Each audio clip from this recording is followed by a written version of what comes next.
Okay, lawn fans, are you ready? So, let's talk about the backyard. It's been a while since we talked about the backyard.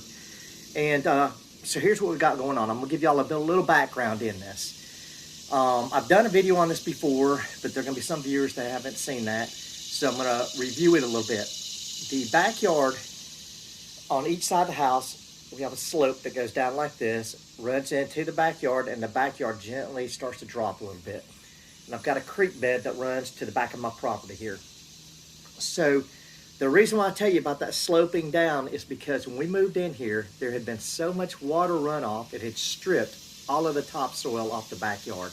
There was no topsoil at all.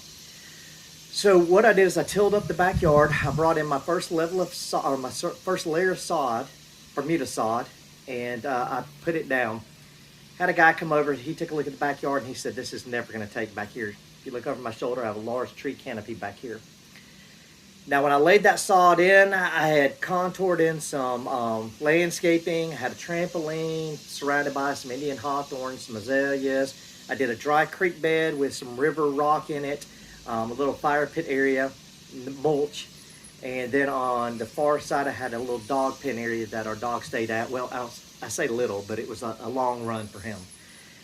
The Bermuda didn't take, and I thought, well, it's because of the soil, I'll put another layer of Bermuda in. And my wife wanted a more open area versus all the landscaping we had, so I opened it up a little bit and moved the trampoline over to another area, and I put in some more sod on top of that previous level. And at first it did well, but then with time it started to thin out a little bit, or a lot. So I knew that Bermuda was not going to take, again, because of all these trees. So what did I do then? Well, I moved all the landscaping out. I took the fence down that we had in the backyard, and I moved everything back to the property lines. I tilled it all up. I treated the soil. I mixed in some gardening soil, some lawn soil, various things to get some organics kind of moving in the yard. Then I ended up going with a tall Turf Type Fescue.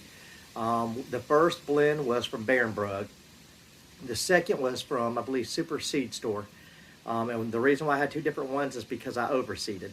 The Bermuda had rhizomes in it, so it would spread, and it looked really good and did really great. And then I had construction done, which is this deck right here. And so with the construction trampling on it and the heat, and me not being able to water it like I wanted to, it didn't do that great of a job. The second one from the Super Seed Store, it came in, and at that time when I overseeded, I skipped a pre-emergent round. And what I did at that point is, because I came through with a seed splitter, and I cut the ground open and I opened it up for the seeds, the weed seeds would be able to come through. And that was unfortunate for me because I didn't have that pre-emergent down, so I put the seed out from the Super Seed Store. The grass came in, but at the same time, I had a lot of poania come in, a lot of it. So I treated it that first year. I spoke with a couple guys in the grass community, and they said, hey, you're going to lose a certain percentage of that grass because of the POA. And so fast forward to the second year. I overseeded again at the beginning of this spring, and the POA came back, and it came back in mass quantities. I'm talking, it was an infestation. Some of it came from neighbors' yards, the weed seeds blowing in. Some of it came because, again, I broke the ground and I allowed for it. It was kind of sparse as far as the density of the grass goes with the fescue, and it allowed a good environment for the POA to come back up through. So at that point, I was pretty upset with having to deal with poania so much. So I got out here when it was growing strong, and I glyphoed it all, just Roundup. It killed the Bermuda, killed the fescue, it killed the POA. Then I came out with pre-emergence and post-emergence, and I treated it again. Now you're gonna see in the video that you're about to watch how much of that fescue actually came back from me spraying the Roundup and killing everything off. And some of it did come back. But I was in a situation where I'm done with it. I decided to go with top of the line Zoysia, which is Zeon Zoysia. It can take 4 to 5 hours of sun and still be a good growth of grass. It is so dense, it's going to choke out a majority of the weeds. It's going to kill off any fescue that was left.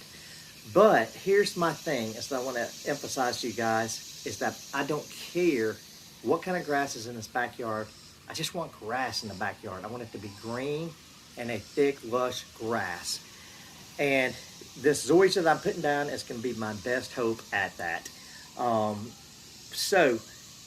You'll see in my video, I'm going to explain my reasoning behind what I have put zoysia at in certain areas and what my other alternatives are in some of the shaded areas that don't get as much sun. So with that being said, before I put the zoysia down, I did a starter fertilizer on it. About 45 days ago, I guess, I put down a pre-emergent, and in another 45 days, I'm going to put down another pre-emergent once that I'm able to go out there and I'm able to pull on the grass and I can tell it's caught root. But I'm not going to put that pre-emergent in another area where I'm going to do some seeding, because if I put pre-emergent down in the area right now, then I'm going to miss my fall seeding time. And that seeding I'm going to do is going to be tall Turf Type Fescue because of its shade tolerancy. And so that's one thing that you don't want to do if you're seeding, is put a pre-emergent out. Now there is a starter fertilizer that has the generic form of tenacity in it, and that's okay to do at the seeding time. But once that your seed germinates and it comes back up in the seedlings, then you don't want to put tenacity on that because it will kill it off. So that's my preface to this video. Lawn fans, are you ready? Here we go. Okay, lawn fans, here's the big ugly right here, the backyard. At one time, it was tall Turf Type Fescue, and then a round of POA came in pretty bad this year, and I just got tired of it. The grass wasn't as thick as I wanted it to be. I was going to overseed, and then finally I just said, forget it. I'm going to sod this with high dollar Zeon Zoysia. And so I've got 4 pallets of that coming today. It's not going to be enough to sod the whole backyard. Probably be a line right there that will not be sodded. This stuff is expensive. This is a backyard. It's meant to play on, to run around on, dog to have fun on. So I'll probably end up doing some Zenith Zoysia seed back there. But I've tried 3 different types of Bermudas back here that didn't catch. Bermuda does not like shade whatsoever. And it's 11 o'clock in the morning right now, so you can see the shade it gets. I'm pointing my thumb backwards because the sun will shift around, and all of this will be in full sun from noon until probably, 6 o'clock, 7 o'clock tonight. So that will be good for the Zeon. Like I said, 4 pallets coming today. You're probably wondering why haven't you killed all this off right here? Because that zoysia is gonna be so thick it's gonna choke all of this out. And so I killed it off as much as I could or wanted to mess with it. My rotary lawnmower is down right now. I've got a new cable on the way. I would have liked to have chopped all this down to the dirt, but that's not gonna happen. So anyways, I'll give you an update once that I have the zoysia sod set.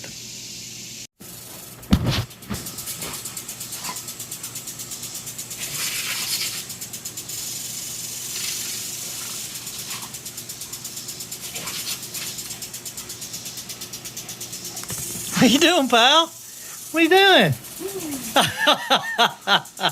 Okay, lawn fans, so here we go. The sod is down. As we talked about, this will be seeded.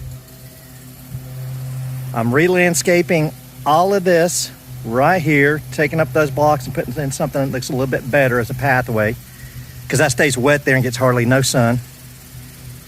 And then this area here, as you can see right now, was in the shade, so this is going to get, well, it was cloudy today, sorry. This is all going to get seeded too, heavy seed. Same going back there to the fire pit. I'm going to take you up top here. Hold on. Okay, so we're up on top of the deck now. Everything's being watered in. These strips right here, those were scrap pieces, torn, or just the cutter didn't get them good. So I'm going to let them catch root right there. And then in the spring of this next year, I'm going to plug all those, stick them down into here. And this zoysia is a very, very slow growing grass. And so they say 24 months you can expect a 1 foot square of plugs to fill in completely. So you know what you're looking at there, but that's a pretty good amount of scraps. Then we're going over to here, and that's going to be all seeded out there. I'm going to have to put some dirt, some garden soil or something in right there with that sand so the roots will be able to catch from the seed. But that stays shaded right there. So we'll be putting fescue in and going back to the storage shed. Some cleanup around in these areas. I think I'm gonna, I've got some gardenias that are back here behind the shed. It's too much shade. I'm gonna plant those right there in front of the shed, 2 on each side, and then there's one behind that tree. I'm gonna pull that out and possibly put it, I'm not sure, maybe over in here somewhere. This area, my wife wants a swing out back. So I'm gonna put a couple posts in the ground, crossbar, and a swing right there. Probably just, I don't know, put pine straw around it because that area has no sun. I could put in some type of flowers in there that are shade loving like impatiens, but that's just a summer type of planting. So that is what it is. But that's it. The sod job is done. Bermuda Brian, out.